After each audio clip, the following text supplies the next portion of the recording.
Thank you very much for joining Abdul and myself as we sail the Mediterranean in our first season. It's a fairly unique video this time because the season has well and truly ended, but I thought it would be nice to do a bit of a compilation video of all the best things from our cruising and traveling. It was incredibly difficult to narrow down these lists, and I just want to make a caveat here that these are very much based on where we went and whether we actually got some decent footage of it. So with that in mind, please enjoy. Coming up first, we have the top 5 or 6 or 7 anchorages that we stayed in. There were just too many really beautiful anchorages. One of those that really stood out was one of the first anchorages that we stayed in Menorca, and that is Coves. Here we actually had a significant amount of difficulty getting tied off and sitting neatly against the rock wall, and actually got some help from an Argentinian sailor next to us. After we were secured, it was actually a really beautiful anchorage to hang out in, and while there was a significant amount of wind coming through the canyon here, we had a lot of fun going stand-up paddleboarding, paddling around in the dinghy, and swimming. He looks like a... He's like planking. You remember when planking was a thing? Not only was it a fantastic anchorage, but it was a really great start to our cruising experience with our friends in the Balearics, mainly for the fact that we got to experience that incredibly warm and open cruiser community firsthand.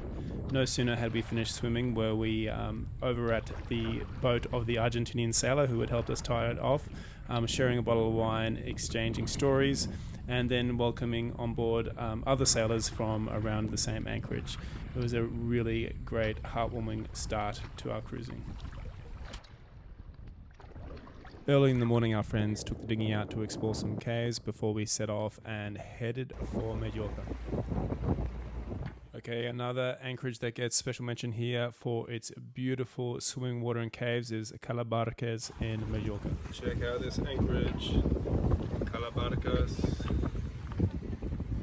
Beautiful turquoise water and a nice little beach up there. We did a lot of swimming and snorkeling. The water here was absolutely perfect.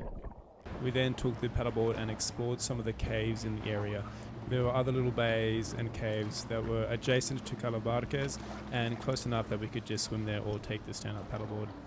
A lot of people come here and do some cliff jumping, which I did, but after seeing someone get airlifted out of there after an awkward jump, it made me rethink my decisions. As the sun started to set and it got a little bit cooler, we went for a bit of a walk around the headland and got a really great view of Argo in this beautiful bay. Definitely one to come back to, and hope to find myself in Calabarques sometime soon. Jumping to Malta, and we have Duerdra Bay, and I'm sure I'm not pronouncing that correctly. Duerdra Bay is very special because it is more or less completely surrounded by these giant rock walls, which makes for an incredibly well protected anchorage. We spent several nights here, I think it was 3 or 4, and every single night it felt like we were in a marina. It was incredibly calm and secure. At the start it was a bit strange because it was so unlike any other anchorage we had stayed in. What do you think of Duerdra Bay? Nice. It feels very strange. It's got some weird juju. It has like a weird energy. Like it feels like maybe we're in a different planet. Well, it's very well protected and it's got some nice caves over there. And the water looks actually quite nice. We obviously did a lot of swimming.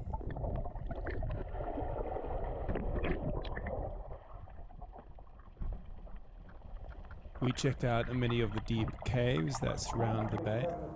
It is a chamber in my language. My chamba. Mi primera chamba. We had time to check out the local area, in which there were actually some really nice old boathouses right on Duerdra Bay to explore, along with the famous Duerdra Inland Sea and the scuba divers' paradise of the Blue Hole.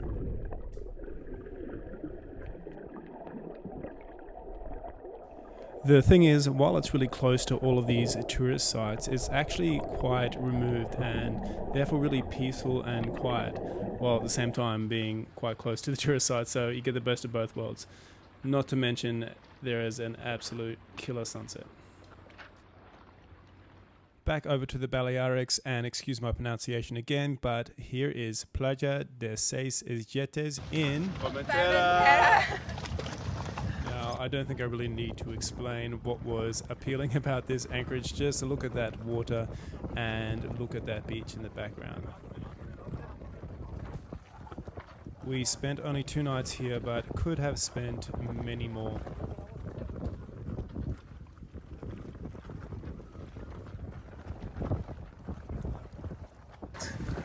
Right.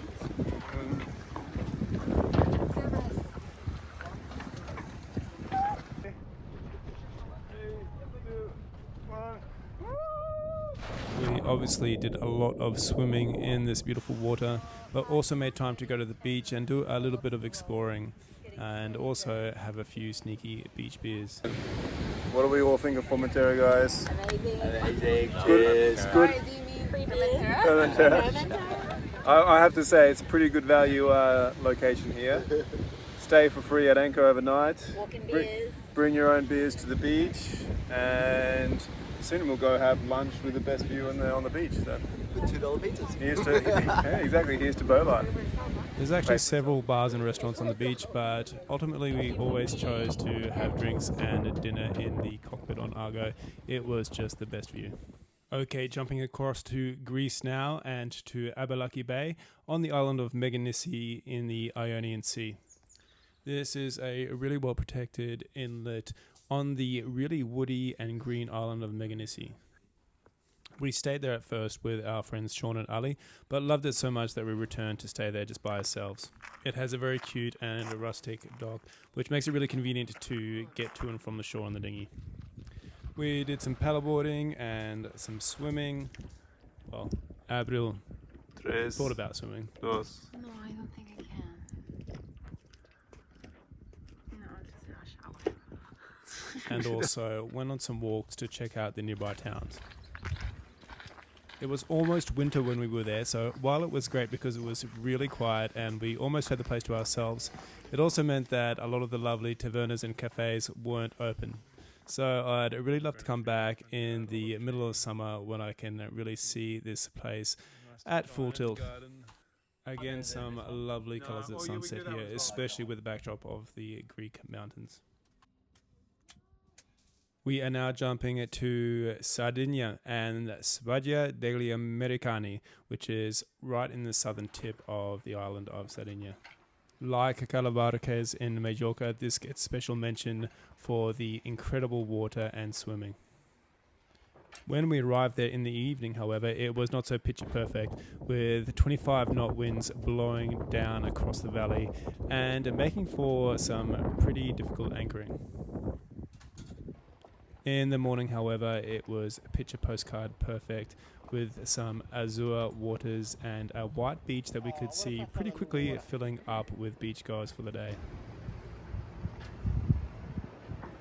We chose not to interrupt their day with a noisy dinghy and decided to swim to shore ourselves. Where, with Argo in the background watching over us, we played a bit of beach volleyball and did some swimming and lazing on the beach.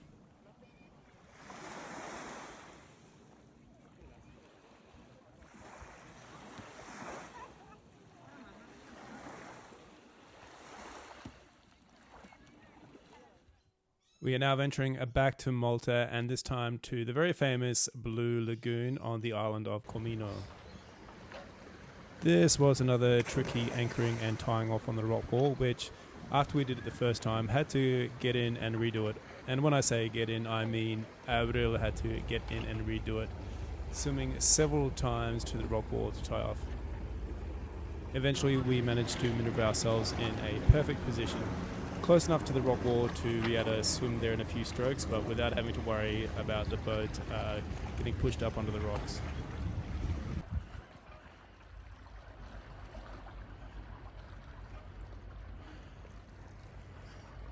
It was nice because we weren't quite right on the tourist area of the Blue Lagoon where everybody comes to swim and lays about on their day trips. We're kind of just off to the side, so we had our own kind of area but could still swim into the main part of the Blue Lagoon ourselves.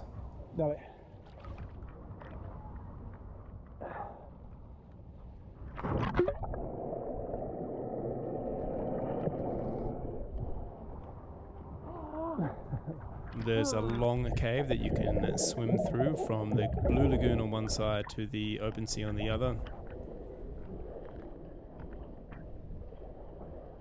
And if you don't mind a bit of walking, you can check out a lot of other things on the island. There's a church at a nearby bay. There's what appears to be an old army barracks. And there's lots and lots of other hidden bays, swimming spots and caves to check out. Just a dinghy's ride away from the Blue Lagoon.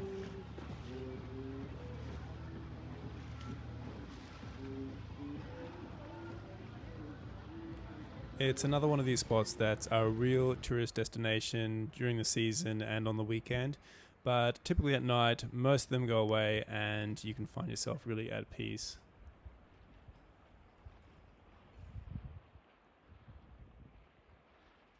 Now back to Greece for what is probably our favourite Anchorage and a place that is very special to us, and that is Assos in Greece.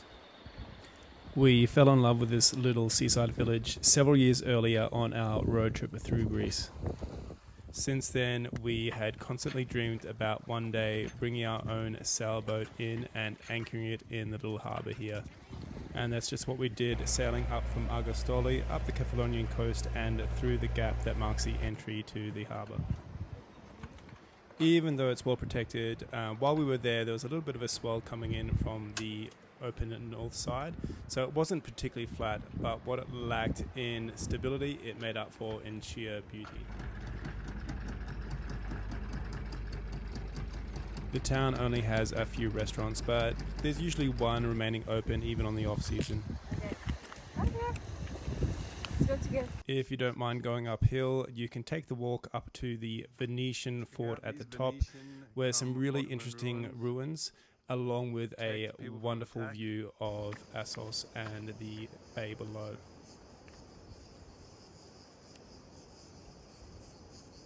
When I think of that idealistic Mediterranean sailing, coming into a small seaside village and stepping off your tender and into a beautiful seafood restaurant, this is what I think about. So for that reason, Assos is my number one spot, at least number one spot that we visited on our summer of cruising. Now, I could pretty easily put Assos in our top anchorages and top towns, but I won't double up, so here is our list of the top towns that we visited on our summer of cruising the Mediterranean.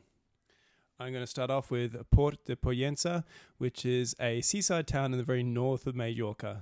Now, while it's a small town, it is certainly very happening, at least when we were there. We actually arrived in Pollença after a dream run sailing across from the northeast of Majorca with some really nice winds and good boat speeds.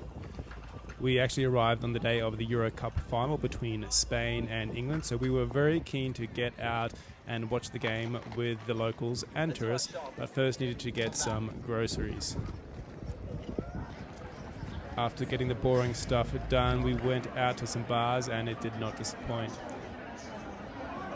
When Spain won, everyone erupted and fireworks were going off. And it turns out we actually arrived on what I think is the Virgen de Carmen festival, which is, I can only describe as an insane festival of fire and parades and tradition. I'll let the videos do the explaining.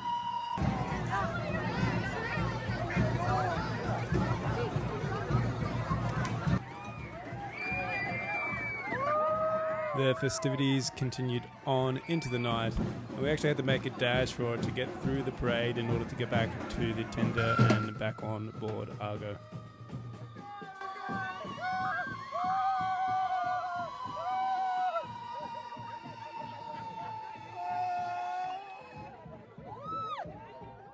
One town I did not expect to love, at least not in the way that I thought, was Ibiza, at least the old town.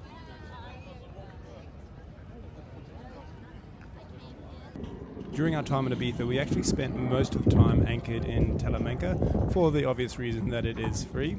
But we did decide to splash out and all chip in to have a night at the marina, much closer to the centre of town. The original Old Town, I think, is Moorish, but has since expanded to have a lot of beautiful alleyways filled with restaurants and galleries and bars, and it is actually just really fun to walk around in and get lost. The first night that we were there, we simply just walked around the city and hopped from one bar to a tapas place, to another bar, to another tapas place, and just really soaked in the night atmosphere. During the day, it is just as beautiful, and I did a lot of walking around and checking out the architecture and the beautiful alleyways that Ibiza Old Town had to offer. You can even climb up to the old city walls and get a really great view of Ibiza and all the way down to Formentera. I must admit that prior to this trip, I thought of Ibiza mostly as just a seedy nightclub, a party destination, but now I know much better. There's a lot of history and a lot of beautiful architecture and really interesting alleys to explore in the old town here. The next town on this top 5 towns that we visited during the Mediterranean summer was a surprise to me as well, and that is Bizerte in Tunisia. Bizerte is actually probably less of a seaside fishing town and more like a seaside fishing city, I guess. Its original and small little harbour is surrounded by restaurants and cafes, but is actually still very functional for a lot of local fishermen. It's definitely a busy little city with a lot going on and lots of streets that you can explore on foot. One of the highlights is the Bizerte Medina, or the Old Town, which has some beautiful and narrow alleyways, blue and white painted houses, and beautiful ornate mosques.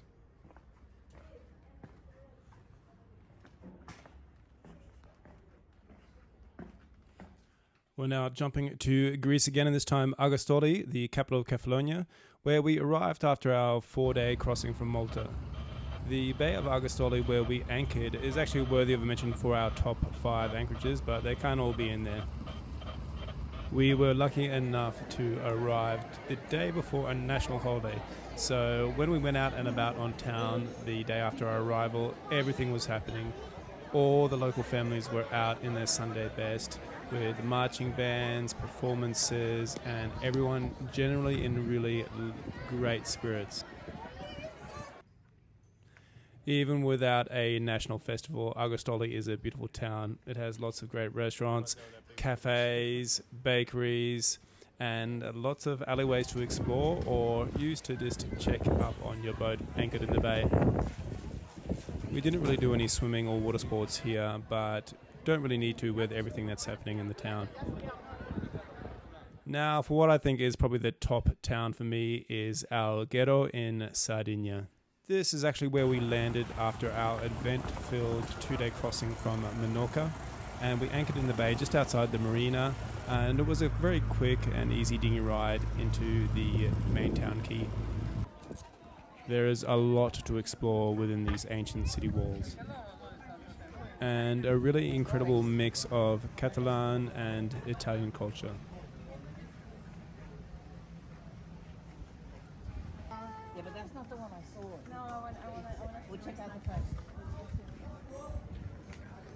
There's another one there. Nice. There's about 100.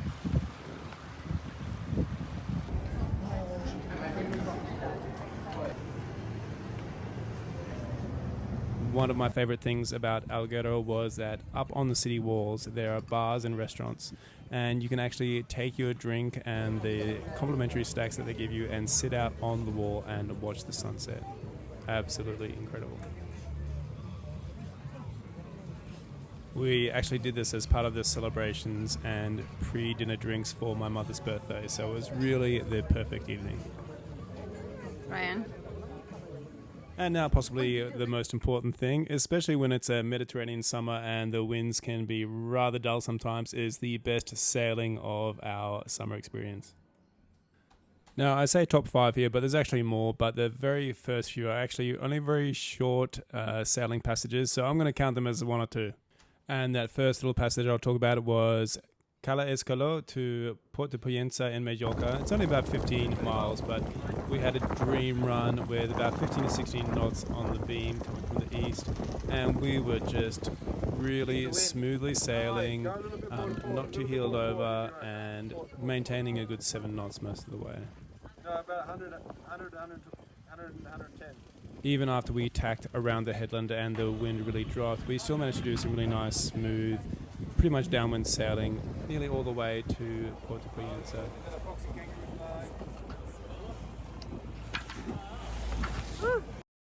Our next little short passage that featured some really nice sailing was coming down the Sardinian west coast from Mandriola to the Thauros archaeological site in Sardinia.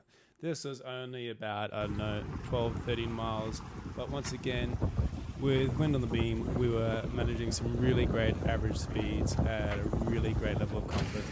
Finally, some semi-nice sailing weather. So we're going from Porto Mandriola to the archaeological site of Thauros. Get some history in us. Look at this new old sail with the original M46 on it. Pretty smart looking, if you ask me. It was also the first time using our backup sails, which I think are the original sails from when it was first made, because it has the old Morgan branding on it. So they're not the fastest sails, but they certainly do the job, and they look pretty cool in their own vintage kind of way. We got a really great view of the tower at the archaeological site as we came down the coast.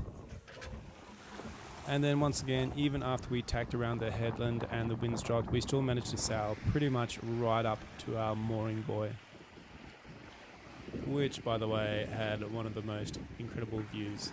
I probably would have included this on our top 5 anchorages, but I guess technically we're on a mooring buoy, so can we really count it? But being straight in front of an archaeological site was a really cool place to stay the night.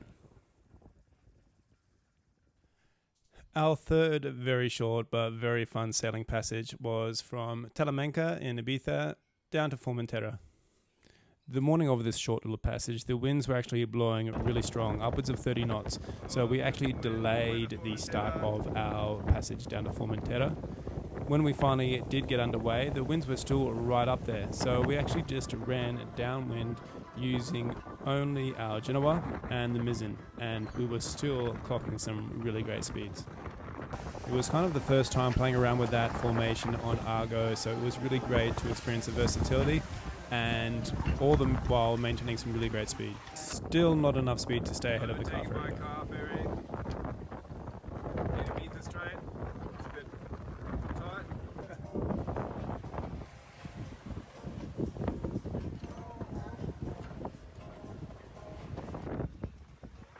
It was a tad rocky going downwind with the waves, but once we were there, it was a beautiful sight. Anchored at Playa de Seis Ilhetes and going immediately in for a sunset swim. Okay, now for a bit of a longer sailing passage, and this one is from Hammamet in Tunisia to Malta. This gets special mention because we had pretty much everything on this crossing and it all went really smoothly. On the first day we actually had some really light winds and had the asymmetrical spinnaker out. We were starting to worry it would take us a lot longer to do the crossing, but the next day the wind really picked up and we did some excellent sailing.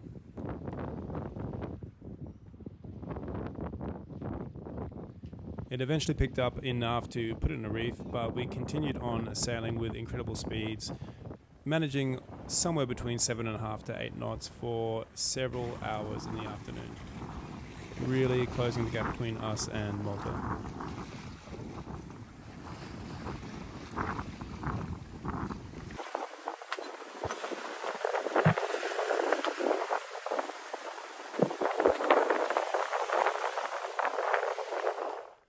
A little bit of a controversial one to have in my top 5 here, but this is our crossing from Mahon in Menorca to Alghero. Now, this is the one where, if you've watched our previous videos, we actually had a pretty scary situation when we had too much sail up and we were hit by a squall.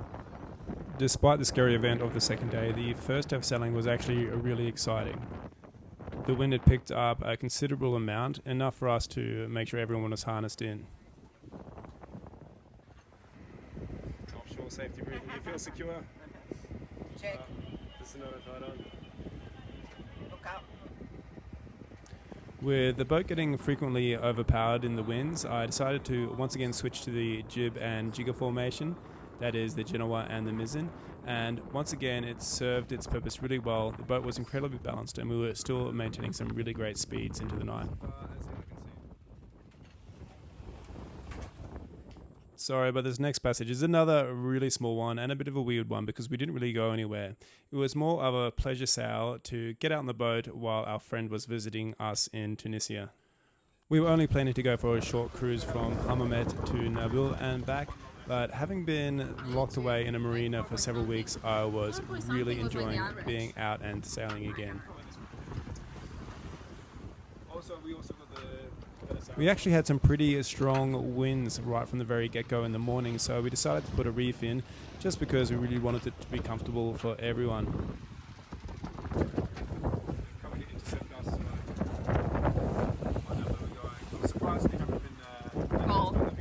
Just yet.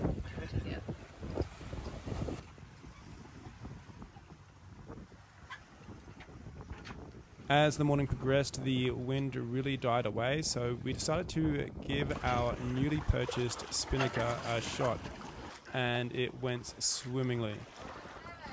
We were kicking ourselves for not having bought a spinnaker earlier because we were making some really great speed in some really light winds.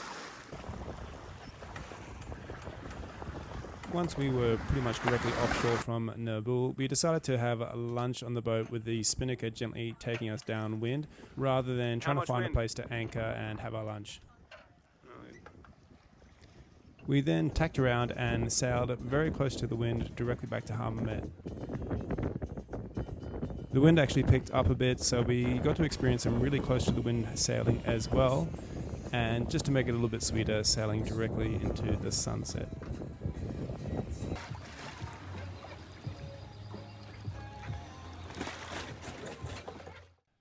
And now, my favorite sailing experience throughout the summer was actually on the very final morning of our comparatively longer crossing from Malta to Greece.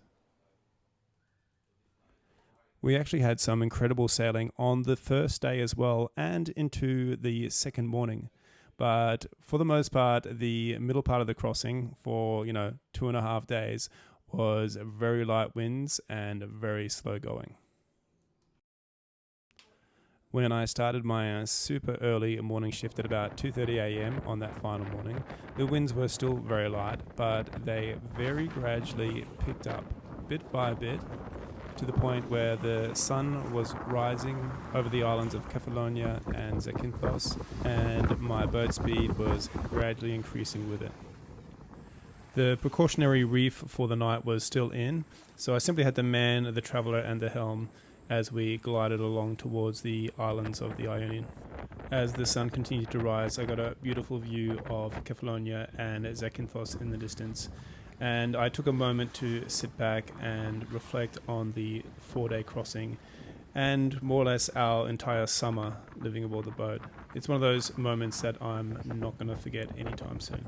To top it all off was the beautiful entry into the Bay of Argostoli where we arrived in Greece. And so that concludes our highlight reel of our summer sailing the Mediterranean. As always, thank you very much for watching, and I do realize that at the end of our last video I promised to put together a video of our travels in the sailing off season, which I have not yet done, but rest assured it is coming your way.